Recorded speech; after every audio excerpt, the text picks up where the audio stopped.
जो कि बरसों बरसों से बराबर कथा सुन रहे हैं और 1 मिनट की भी कथा छोड़ते नहीं है। एक बड़ी अद्भुत जानकारी मैं आपको दे दूं, जिनके बच्चों के विवाह में देरी हो रही है, एक सटीक सी बात मैं आपको निवेदन करता हूं। साल में एक तिथि ऐसी है, इस तिथि में आंवले के पेड़ के नीचे लक्ष्मी नारायण भगवान की पूजा होती है, माँ लक्ष्मी की पूजा होती है और कच्चे दूध से पूजन होता है। हल्दी और कुमकुम लगाई जाती है आंवले के वृक्ष को, हल्दी और कुमकुम रोली दोनों मिलाकर पूजा की जाती है। कलावा बांधा जाता है, दिया जला करके रख दिया जाता है और ऐसा कहते हैं कि इस दिन आंवले की पूजा करने से बच्चे कुमार्गीय नहीं होते, गलत रास्ते पर नहीं जाते। इसमें भगवान को बोला जाता है कि प्रभु हमारे घर में अच्छी सी बहू आवे, अच्छे संस्कार के साथ में विवाह होवे, मेरा बेटा और मेरी पुत्र वधू दोनों आपकी युगल परिक्रमा लगाएंगे। तो ऐसी मनोती मांगी जाती है। लोग वृंदावन में आते हैं और मनोती मानते हैं और वो अक्षय नवमी, दूसरे शब्दों में जिसको आंवला नवमी कहते हैं, और ये परसों 31 तारीख को है। इसकी बड़ी महिमा है। इसमें ब्राह्मण भोजन, दान, दक्षिणा, परिक्रमा, प्रदक्षिणा, बहुत बड़ा महात्म है। यहाँ 12 वन की परिक्रमा लगती है। रात को 12 बजे परिक्रमा आरंभ होती है, दूसरे दिन 12 बजे तक चलती है, रात्रि तक। इसको युगल जोड़ी परिक्रमा कहते हैं। कहते हैं कि जिन पति पत्नी में बनती नहीं है, तलाक की स्थिति बन रही है, तो वह पति पत्नी भी ये युगल जोड़ी की परिक्रमा लगाते हैं। उनमें महादेव और भवानी जैसा प्रेम, नारायण और लक्ष्मी जैसा प्रेम, इंद्र और माता सची जैसा प्रेम। जो गृहस्थ में पहुंचे हैं उन्हें अपने जीवन में एक बार श्री ब्रज की युगल परिक्रमा जरूर लगानी चाहिए। ऐसी अद्भुत यह परिक्रमा है। इसकी थोड़ा मैं पूजा का मुहूर्त में आपको बता दूं। तो इसकी पूजा का जो समय है 31 तारीख को सुबह 7:15 बजे से लेकर लगभग 6:41 से ये टाइमिंग्स 10:02 तक। ये तो पूरे दिन ही पूजा करो, लेकिन आंवला के वृक्ष की पूजा का ये बहुत बड़ा इसकी महिमा है। इस दिन कंबल दान की बड़ी महिमा है, बहुत बड़ी, बहुत ज्यादा विशेष। ये वो तिथि है, इसको युगाब्द तिथि कहते हैं। ये बातें कुछ लिखने के लायक होंगी, इन्हें आपको कोई बताएगा नहीं।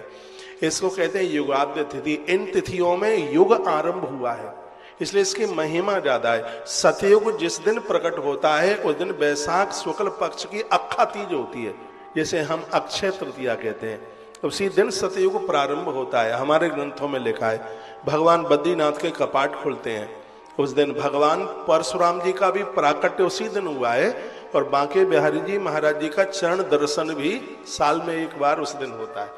तो ये ऐसी तिथियां हैं कि इन तिथियों में किया गया सत्कर्म करोड़ गुना नहीं, अनंत गुना होता है। इतनी बड़ी महिमा है इसकी। द्वापुर जिस दिन प्रकट होता है उस दिन अनंत चतुर्दशी होती है, जिस दिन गणेश जी विसर्जन होते हैं। ये भादों का महीना होता है, अनंत चौदस होती है, समझ रहे होंगे आप। उस दिन द्वापुर आरंभ होता है और कलयुग जिस दिन आरंभ होता है उस दिन माघ की पूर्णिमा होती है। माघ मास की पूर्णिमा होती है। युगाब्द तिथियां हैं, लेकिन जिस दिन त्रेता प्रकट होता है उस दिन गोपाल अष्टमी का दूसरा दिन अक्षा नवमी होती है, अक्षय नवमी होती है। ये अब के बार 31 अक्टूबर को ये तिथि, 2025 31 अक्टूबर को तिथि है और ये लगभग 6:41 से 10:02 तक आंवले की पूजा की बड़ी महिमा। इस दिन आंवले के दान की बड़ी महिमा है इस दिन, और इस दिन कंबल, वस्त्र इत्यादि की बहुत भारी महिमा है। दिया जला के रखें। गौ माता के कच्चे दूध से आंवल की पूजा, उस दूध को मिट्टी के पात्र में, सकोरा में या कुल्हड़ में उसको रखा जाता है। इसमें कुमकुम और हल्दी, क्योंकि बच्चों के विवाह के लिए ये 2 तिथियां बहुत ज्यादा प्रभावशाली हैं। एक तो अगहन के शुक्ल पक्ष में विवाह पंचमी पड़ती है, उसमें सीताराम सरकार की पूजा होती है। रामायण के बालकांड में भगवान के विवाह उत्सव की चौपाइयां हैं, उनका पाठ होता है। मैंने राम कथा में बोला है पहले। और एक है अक्षा नवमी, अक्षय नवमी, ये भी बहुत ज्यादा विशेष है। युगाब्द तिथि है, इसमें जुगल जोड़ी की परिक्रमा लगती है और पूरी दुनिया में का, पूरे ब्रह्मांड में अकेला ऐसा ब्रज है जिस दिन युगल जोड़ी की परिक्रमा लगती है। पति पत्नी दोनों इसमें परिक्रमा लगाते हैं।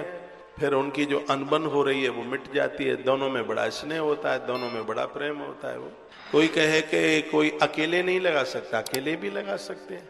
हाँ, उसमें एक शर्त है, आपको अपनी बेटी का विवाह भगवान के साथ करना होता है, फिर आप अकेले लगाएंगे। आप कहोगे बड़ी आप अनौती बात बता रहे हैं। मैं अनौती बात ही तो बताता हूं, लेकिन ये सांसारिक बेटी नहीं है। तो आपकी बुद्धि रूपी बेटी का विवाह कन्हैया के साथ किया जाता है, भगवान के साथ किया जाता है, पितामह भीष्म की तरह।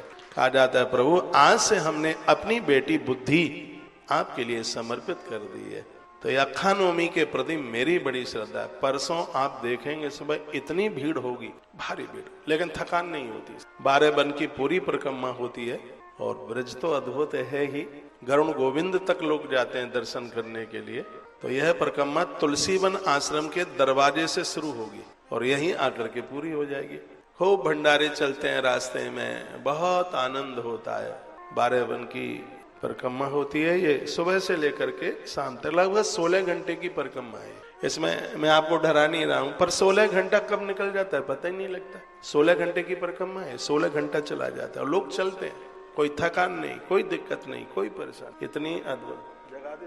तो यह है परिक्रमा, आप मनौती मान के जाइए। जिनके बच्चे अभी कुंवारे हैं, जिनको अभी बेटी विवाह के लायक है, शादी हुई नहीं है, जब वो ससुराल भी पहुंच जाए तो अपने दामाद को, बेटी को ऐसे युगल परिक्रमा के लिए आप प्रेरित कीजिए। हमारी सनातन संस्कृति में बड़ी अद्भुत चीजें हैं, लोगों को उसका भान नहीं है, ज्ञान नहीं है, पता नहीं है।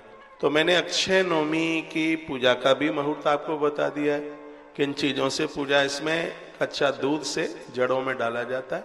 आंवले का पेड़ ना मिले तो आंवला गंवले में, हमारे गौशाला में तो बहुत आंवला लगा हुआ है, लेकिन यहाँ भी हम आपको उपलब्ध करा देंगे। भले आप परिक्रमा ना करें तो अभी अखानवमी को सब आंवले की पूजा करें।